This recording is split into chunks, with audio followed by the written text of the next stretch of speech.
할렐루야. 오늘 맥주감사절 예배를 드리는 모든 성도들에게 10절 말씀처럼 여호와께서 함께 계시니 점점 강성해지는 은혜가 함께 하시기를 주님의 이름으로 축원합니다.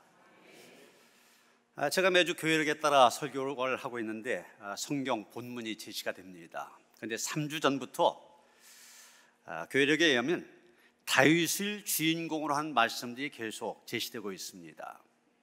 16일 주일에는 사무엘상 15장을 통하여 하나님께서는 외모가 아닌 중심을 보시고 다윗을 택하셨음을 보았습니다.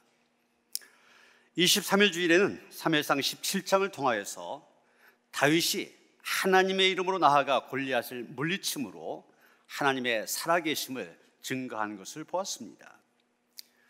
그리고 지난주일 고린도 후서를 본문으로 택했지만 구약의 말씀은 사무엘하 1장입니다.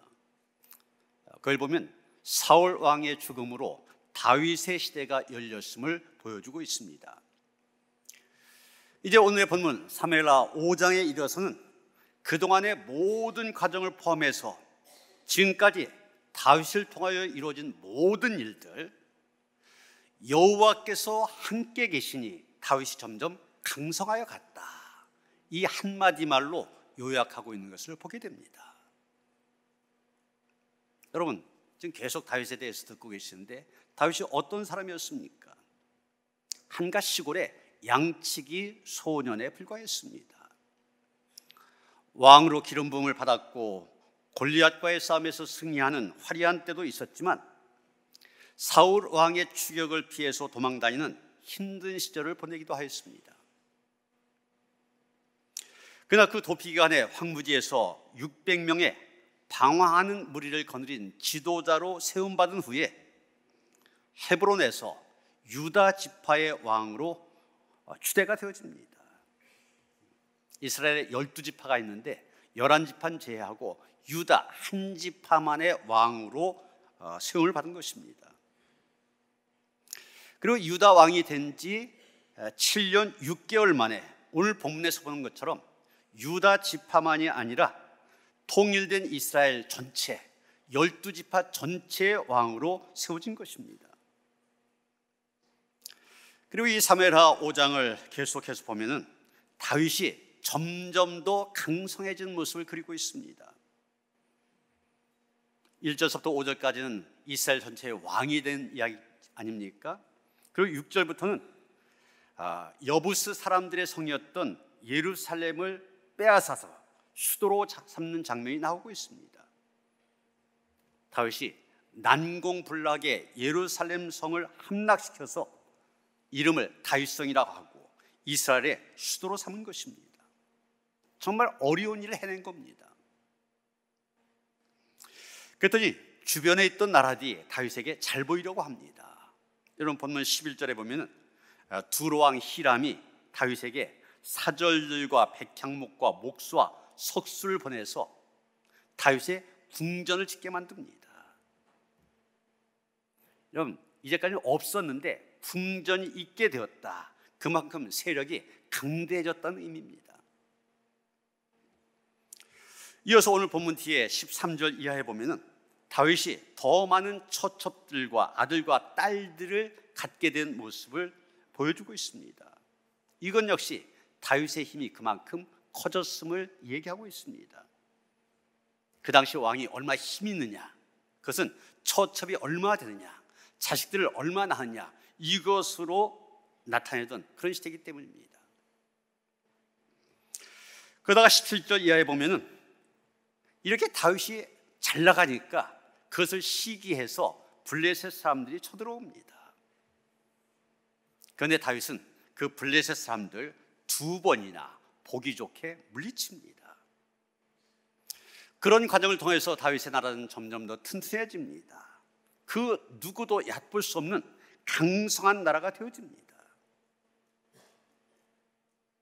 그런데 여러분, 다윗이 점점 강성해졌다 그랬잖아요. 근데 왜 점점 강성해졌습니까? 그 앞에 나온 말이 있죠. 만군의 하나님 여호와께서 함께 계시니. 그렇습니다. 하나님이 함께 계시면 우리의 인생 점점 강해질 수가 있습니다.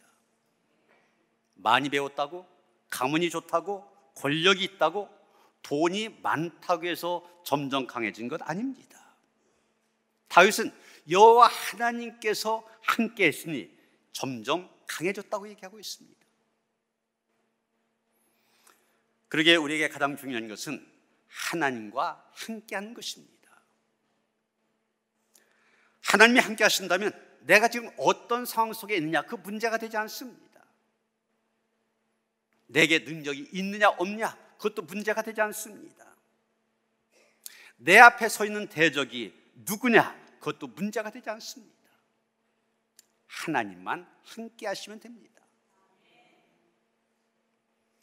이제 오늘 본문 내용을 좀 더 살펴보면서 여호와 하나님께서 함께한 사람 다윗의 모습 좀 더 보고자 합니다. 첫째, 다윗은 하나님이 함께한 사람이다 보니 그에겐 두려움이 없었고 어려운 일에도 용기를 갖고 나선 것을 보게 됩니다. 6절 보시면은 왕과 그의 부하들이 예루살렘으로 가서 그 땅 주민 여부스 사람을 치료하매 그 사람들이 다윗에게 이르되 내가 결코 이리로 들어오지 못하리라.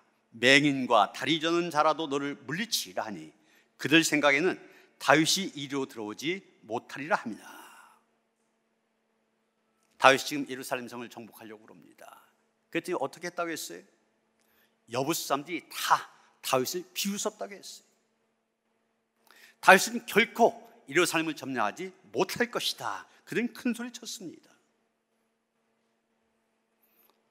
실제로 예루살렘 성 시온 산성이라 이렇게 부르기도 하는데 천연의 요새입니다.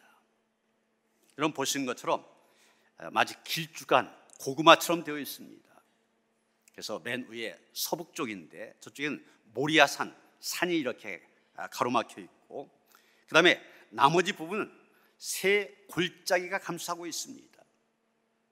동쪽에는 기드론 골짜기, 서쪽과 남쪽에는 중앙 골짜기, 그 다음에 흰놈의 골짜기, 이 골짜기들이 둘러싸고 있습니다. 이런 지형적인 특성을 갖고 있기 때문에 사실 이스라엘 백성들이 가나안 땅을 점령했다고 했잖아요. 그런데 사실 다 점령하지 못했습니다. 여부스 민족이 이 예루살렘 성을 차지하고 있었는데 그 예루살렘은 가나안 땅을 정복한 다음에도 400년 가까이 되도록 그 예루살렘은 점령하지 못하고 있었어요. 바로 이런 지형적인 이유 때문입니다. 그래서 그 훗날에 그 당시 세계 최강의 군대라고 했던 로마도 요 조그만 예루살렘 산성을 점령하기 위해서 고작 2년이라는 세월을 보냈어요. 웬만한 파죽지세로 다 점령했던 로마 군대도 2년이나 걸렸어요. 그러다 보니까 여부스 족속은 그렇게 판단한 겁니다. 저 다윗 임금 통일 왕국의 왕이 된 지 얼마 안 됐으니까 군사력도 그렇게 센 편이 아닐 거다. 더군다나 우리들은 난공불락에 이 성 안에 있지 않냐.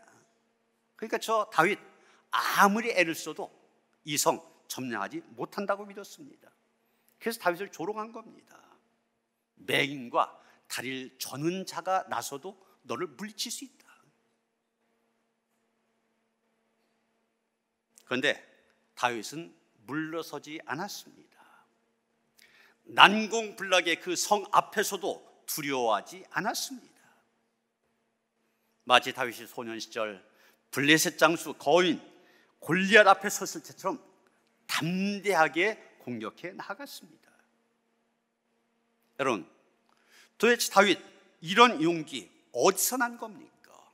어떻게 이런 용기를 갖게 된 것입니까? 옛날 아메리카에 있는 인디언들이 산의 아이들에게 용기를 심어주기 위해서 하는 훈련이 있었습니다. 아이가 이제 커서 성인이 되기 직전 일종의 성인식과 같은 것이죠. 어떤 일을 했냐면 맹수들이 우글거리는 깊은 산 속에서 혼자 밤을 지내게 만듭니다.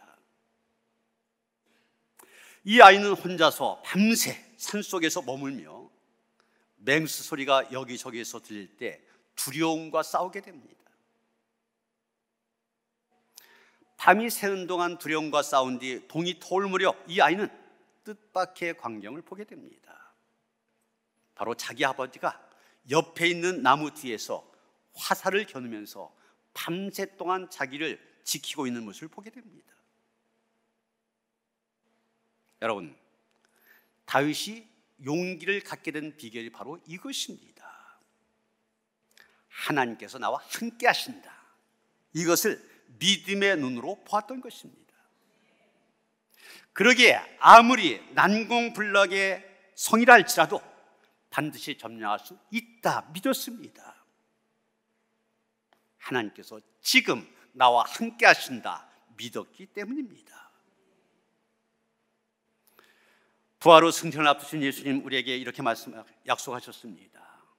볼지어다 내가 세상 끝날까지 너희와 항상 함께 있으리라. 우리 역시 이 약속의 말씀을 믿으면 다윗처럼 용기를 가질 수 있습니다. 이 말씀을 믿을 때 모든 두려움 떨쳐버릴 수 있습니다. 어떤 일 앞에서도 불가능하다고 포기하지 않을 수 있습니다. 그래서 여러분, 중요한 것은 무엇입니까? 내 눈앞에 버티고 서 있는 저 난공불락의 예루살렘, 그것을 보는 게 아닙니다. 지금 내 곁에 나와 함께 계신 주님, 믿음의 눈으로 바라보는 것입니다. 두 번째로 다윗은 여호와께서 함께 하시는 사람이다 보니 길을 찾을 수 있었음을 보게 됩니다. 계속 강조한 것처럼 예루살렘 성, 난공불락의 성인데 그 성을 다윗이 어떻게 점령할 수 있었을까? 앞에서 말씀드린 것처럼 지형상으로 한쪽은 산으로 막혀 있고 세쪽 면 깊은 계곡으로 둘러싸여 있습니다. 이런 성이다 보니까 성벽을 넘어서서 침공에 들어간 방식으로는 점령이 불가능한 것입니다. 그런데 다윗은 남들이 생각하지 못한 방법을 찾았습니다. 8절 중간에 보시면 물을 깃는 대로 올라가서 이런 말이 나오고 있습니다. 다시 말해서 다윗은 이 예루살렘을 침공할 때에 지하로 흐르는 물길이 있었는데 그 물길을 따라 군사들을 투입하여 그 성을 점령했다는 것입니다. 실제로 이렇게 겉으로 볼 때 예루살렘 성, 난공불락의 성인 것 분명합니다. 그런데 이 예루살렘 성에도 약점이 있었어요. 그게 뭐냐? 이 성 안에는 물이 없다는 것입니다. 물이 없으니까 어떻게 됩니까? 다른 데서 물을 가져오도록 해야 돼요. 그래서 어떻게 되냐? 여러분 보시는 것처럼 남동쪽에 기온샘이라고 있는데 오른쪽에 이 기온샘으로부터 물이 나오는 샘으로부터 수로를 팝니다. 지하 수로, 지금은 히스기야 터널 이렇게 부르는데 이 터널로 물을 쭉 수로를 만들어서 물을 끌어온 다음에 거기서부터 수직으로 또 터널을 파서 물을 끌어올리게 했습니다. 그렇게 해서 물을 사용했어요. 중요한 것은 이런 사실 외부 사람들이 알기 어렵습니다. 그런데 다윗이 이 사실을 알아냈다고 하는 것입니다. 다윗은 도대체 어떻게 이 비밀을 알 수 있게 되었을까? 우리가 정확한 것은 아니고 추정할 수 있는 사실은 다윗이 예루살렘 근처에 있는 베들레헴 출신 아닙니까? 제가 이스라엘 성지순례 갔을 때 예루살렘에서 시내 버스 타고 이 베들레헴까지 다녀온 적이 있습니다. 그 정도 가까운데. 그런 이 다윗 어려서부터 목동으로 예루살렘 성 근처 수없이 지나다녔을 것입니다. 양을 치면서 계곡으로도 내려갔을 것이고 성 근처의 산에도 올라갔을 것입니다. 아마 그러면서 이 비밀 같은 사실을 알게 됐을 거다, 이렇게 추정을 하게 됩니다. 그런데 그런 방법을 찾게 되었지만 그 수를 통해서 침공해 가는 일, 정말 위험한 일입니다. 수로가 너무 좁기 때문에 소수의 비밀 특공대를 운영할 수밖에 없습니다. 그리고 이 비밀 특공대는 자칫 성 안에 들어가 체포될 수도 있는 위험한 임무를 맡았기 때문에 선뜻 그 임무를 수행하겠다고 나서기도 어려운 상황입니다. 역대상 11장 6절에 있는 다윗이 그때 군사들에게 이런 제안을 합니다. 먼저 여부스 사람을 친 자는 우두머리와 지휘관으로 삼으리라. 이번 이 특공 작전에 앞장서서 이 작전을 성공적으로 수행한 사람, 군대의 지휘관으로 삼겠다고 한 것입니다. 그래서 요압이 자원해서 나섰습니다. 그래서 성공적으로 그 임무를 수행하였고 다윗의 약속대로 군대 장관의 역할을 맡게 되었습니다. 여러분, 여기에서 우리가 보는 게 무엇입니까? 다윗은 불가능한 일을 생각해 냈습니다. 그리고 요압이 그 임무를 수행해 냈습니다. 다시 말해서 하나님께서 함께 하신 사람 다윗이 길을 찾아낸 것입니다. 여러분, 이스라엘 민족을 다른 말로 히브리 민족 이렇게 부릅니다. 그런데 이 히브리란 말은 하비르란 말에서 왔고, 하비루 무슨 뜻이냐? 건넌다는 뜻을 갖고 있습니다. 원래 아브라함이 갈대아 우르 사람 아닙니까? 갈대아 우르에 살다가 가나안으로 이주해 왔는데, 갈대아 우르에서 가나안으로 오려면은 커다란 강 유프라테스를 건너야만 됩니다. 다시 말해서 이스라엘 민족은 건너기 힘든 강을 건넌 사람들이다, 이런 뜻입니다. 실제로 이스라엘 민족 유프라테스 강을 건넜습니다. 광야를 건넜습니다. 홍해도 건넜고 요단강도 건넜고 여리고성도 돌파하였고 이제는 예루살렘 성마저도 정복했습니다. 불가능한 것처럼 보였던 모든 난관들을 극복한 사람들입니다. 미국의 트루먼 대통령 은퇴한 다음에 고향에 돌아가 소일을 하면서 조용히 살고 있었습니다.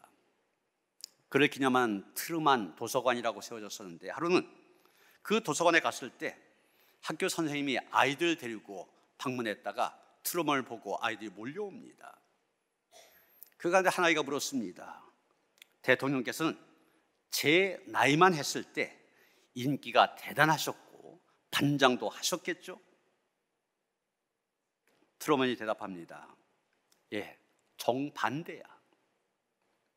눈이 나빠 안경이 없이는 맹인과 같았고 재주도 없었고 운동도 못했고 겁쟁이란 말 들었거든. 아이가 다시 묻습니다. 아니, 근데 어떻게 대통령이 되었어요? 트루먼이 이렇게 대답합니다. 얘야, 나는 하나님께서 함께 하시면 못할 일이 없다는 성경의 말씀을 믿었단다. 하나님은 지금도 나의 등 뒤에서 나를 보호하고 계신단다.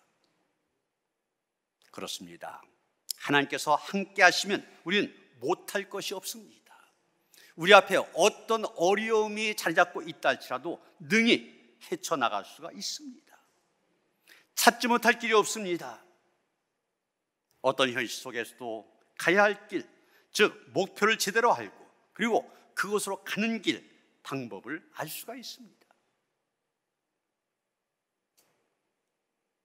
세 번째로 우리가 생각할 것은 여호와께서 함께 하신 사람, 은혜를 알고 감사한다는 것입니다.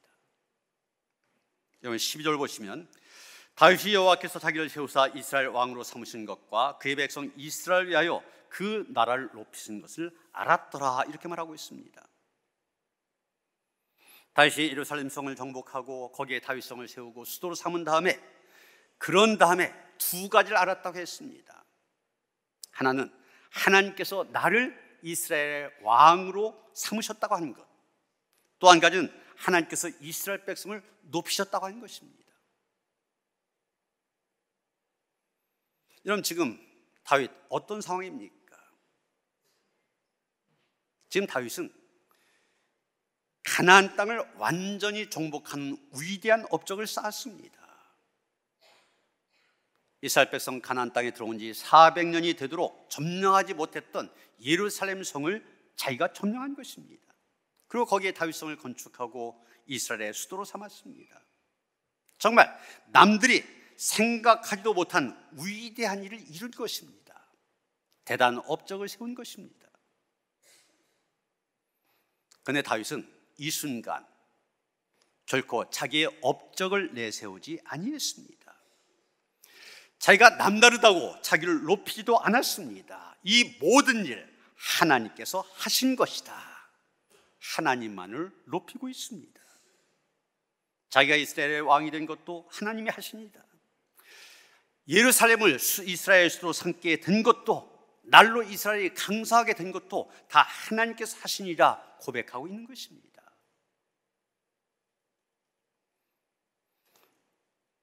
이런 다윗, 그러면 여러 가지 면에서 사울과 비교하게 되는데 이 면에 있어서도 비교가 되어집니다. 사무엘상 15장에 보면은 그런 얘기가 나옵니다. 하나님께서 사울 왕에게 아말렉을 치라고 명령하십니다. 그 명령에 순종하여 아말렉과 싸워서 대승을 거두었습니다. 그런데 대승을 거둔 다음에 사울이 보인 태도가 문제입니다. 뭘 했느냐? 갈멜에다가 자기를 위해서 기념비를 세웠습니다. 내가 승리를 거두었다, 내가 이를 이루었다, 그걸 나타내기 위해서 기념비를 세운 것입니다. 사무엘상 15장 11절에 보면 하나님께서 사무엘에게 사울을 왕으로 세운 것을 후회하셨다고 했습니다. 왜 그러냐? 하나님을 높여야 될 때 자신을 높였기 때문입니다. 하나님께 돌려야 될 영광 자기가 가로챘기 때문입니다. 그런데 다윗, 그 사울과 너무나 다르잖아요. 다윗과 사울 사이의 가장 큰 차이가 바로 여기에 있습니다. 둘 다 하나님께서 함께 하심으로 놀라운 일을 했습니다. 그런데 반응은 둘 다 달랐습니다. 다윗은 이 모든 것 하나님의 은혜로 더해진 일이다 깨달은 반면에 사울은 그것이 하나님의 은혜임을 모르고 내가 한 것이다, 자신의 능력으로 된 일이라고 생각한 것입니다. 다른 말로 하면 다윗은 하나님께서 하셨다고 하나님께 영광을 돌린 반면 사울은 자기가 했다고 자기의 자신을 기념하는 기념비를 세운 것입니다. 여러분, 오늘 믿음으로 산다고 한 우리들이 항상 주의해야 될 것이 바로 이것입니다. 하나님께서 함께 하셔서 자기가 할 수 없는 일들을 한 다음에 사울처럼 해서는 안 되고 다윗처럼 해야 한다는 것입니다.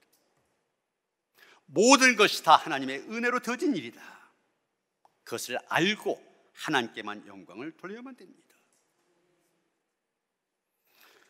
우리 오늘 맥주 감사절로 지킵니다. 맥주란 말이 보리맥자에다가 추수할 추자, 그래서 보리를 추수하고 지키는 절기 아닙니까? 그러면 맥주절은 보리 농사 지을 때 적합한 절기입니다. 그런데 오늘 우리가 살고 있는 시대, 농경 시대를 넘어서서, 아니 산업화 시대를 넘어 정보화 시대, 그러지 않습니까? 그러다 보니 그렇게 얘기하는 사람들이 있습니다. 아니 맥주절 농경 시대 지키던 절기인데 우리 시대는 맞지 않는 게 아니냐. 그런데 왜 우리가 이 맥주절기를 지켜야 됩니까? 신명기 16장 10절이면 이런 말씀이 나옵니다. 내 하나님 여호와 앞에 77절을 지키되, 이 77절이 맥주절입니다. 내 하나님 여호와께서 내게 복을 주신 대로 내 힘을 헤아려 자원하여 예물을 드리고, 이렇게 말하고 있습니다.